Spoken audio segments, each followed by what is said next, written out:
நீங்கள் இதுவரைக்கும் நம்ம சேனலை சப்ஸ்கிரைப் பண்ணலன்னா கீழே இருக்க சப்ஸ்கிரைப் பட்டனை ப்ரெஸ் பண்ணிக்கோங்க. அப்படியே பக்கத்தில் இருக்க பெல் ஐக்கானையும் கிளிக் பண்ணிக்கோங்க. அப்போ தான் நம்மளோட வீடியோஸ் எல்லாமே உங்களுக்கு உடனே அப்டேட் ஆகும். வாங்க இன்றைக்கி வீடியோக்குள்ளே போகலாம்.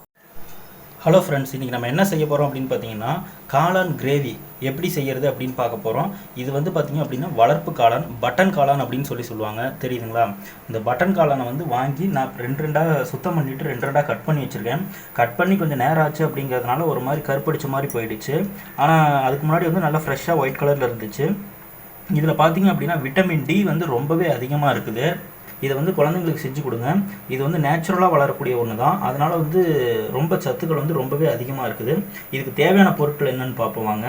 ஃபஸ்ட்டு வந்து பார்த்திங்க அப்படின்னா ஒரு 2 பெரிய வெங்காயத்தை எடுத்து நல்ல பொடியாக கட் பண்ணி வச்சுக்கோங்க. ஏன்னா கிரேவி அப்படிங்கிறதுனால வெங்காயம் அதிகம் போட்டோம்னா தான் கிரேவி மாதிரி வரும். அடுத்து பார்த்திங்கன்னா பச்சை மிளகாய் ஒரு 3 மிளகாய் எடுத்து நீட்டமாக கட் பண்ணி வச்சுருக்கேன். தக்காளி ஒரு 3 தக்காளி எடுத்து சின்னதாக கட் பண்ணி வச்சுருக்கேன், அப்போ தான் வணங்கும். அடுத்து பார்த்திங்கன்னா தேவையான அளவு உப்பு, அடுத்து எண்ணெய், சோம்பு, கடுகு, இது பார்த்திங்கன்னா மல்லித்தூள் 1 ஸ்பூனு, கரம் மசாலா 1 ஸ்பூனு, மிளகாத்தூள் 1 ஸ்பூனு, மஞ்சள் தூள் கொஞ்சமாக எடுத்திருக்கேன், கிராம்பு 4 எடுத்திருக்கேன். இது கூடயே வந்து நீங்கள் தேங்காய் அரைச்சி ஊற்றுறதுனாலும் ஊற்றலாம். உங்களுக்கு தேவையில்லை அப்படின்னா தேங்காய் வந்து அவாய்ட் பண்ணிடலாம். இப்போ நான் வந்து தேங்காய் ஊற்ற போகிறதில்ல, அப்படியே தான் செய்ய போகிறேன். எப்படி செய்கிறதுன்னு பார்க்கலாம் வாங்க. ஃபஸ்ட்டு அடுப்பு ஆன் பண்ணிக்கோங்க. அதில் ஒரு பாத்திரத்தை வச்சுக்கோங்க. பாத்திரம் காயிட்டோம். பாத்திரம் காய்ஞ்சிடுச்சு. எண்ணெய் ஊற்றிக்குவோம்.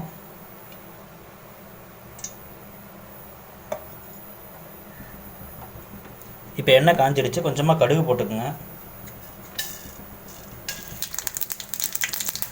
கடுகு பொரிஞ்சிருச்சு. அது கூட எடுத்து வச்சுக்க கிராம்பு, கொஞ்சமாக சோம்பு, அடுத்து கருவேப்பிலை, அடுத்து எடுத்து வச்சுருக்க வெங்காயம், மிளகாய்,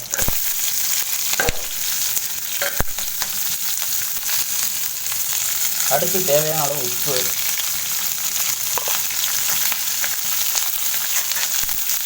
போட்டு நல்லா மிக்ஸ் பண்ணிக்குவாங்க. வெங்காயம் நல்லா வணங்கிட்டோம். வெங்காயம் பாருங்க நல்லா வணங்கிடுச்சு. அடுத்து வந்து நறுக்கி வச்சுருக்க தக்காளியை போட்டுருவோம். போட்டு தக்காளி நல்லா குழையிற அளவுக்கு வணக்கிக்குங்க.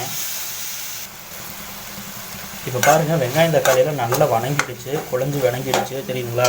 இப்போ வந்து நம்ம எடுத்து வச்சுருக்கிற மல்லித்தூள், மிளகாத்தூள், கரம் மசாலா, மஞ்சள் தூள் எல்லாத்தையும் போட்டுருவோம். போட்டு நல்லா ஒரு கிண்டிக்கோங்க. இப்போ பாருங்கள் நல்லா மசாலும் போட்டு பரட்டியாச்சு. இப்போ வந்து நறுக்கி வச்சுருக்கிற காளானை போட்டுக்கோங்க. போட்டு நல்ல கிரேவியில் இதாக வர மாதிரி கிண்டிக்கோங்க.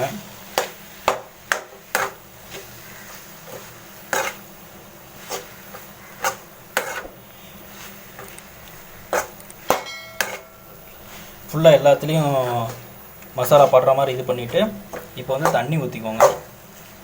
இப்போ வந்து மிக்ஸ் பண்ணியாச்சு. இப்போ வந்து தண்ணி ஊற்றிக்குவோம்.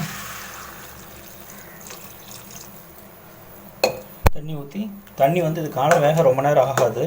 அதனால் வந்து தண்ணி கொஞ்சமாகவே ஊற்றிக்குவோம். முழுசுற அளவுக்கு இருந்தாலே போதும்.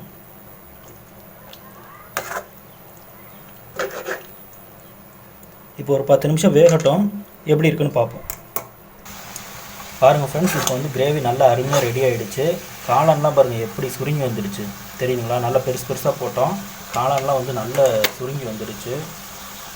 காளான்லாம் நல்லா பெருசாக போட்டோம், தெரியுதுங்களா? இப்போ நல்லா சுருங்கி வந்துடுச்சு. அவ்வளோதான். இப்போ ஃபுல்லாக தண்ணியும் ட்ரை ஆகிடுச்சு. இப்போ நம்மளுக்கு தேவையான காளான் கிரேவி வந்து ரெடி ஆகிடுச்சு. நீங்களும் உங்கள் வீட்டில் ட்ரை பண்ணி பாருங்கள். இந்த வீடியோ உங்களுக்கு பிடிச்சிருந்துச்சுன்னா லைக் பண்ணுங்கள், ஷேர் பண்ணுங்கள். இதே மாதிரி மேலும் பல வீடியோக்களை பார்க்க மறக்காமல் நம்ம சேனலை சப்ஸ்கிரைப் பண்ணுங்கள். நன்றி.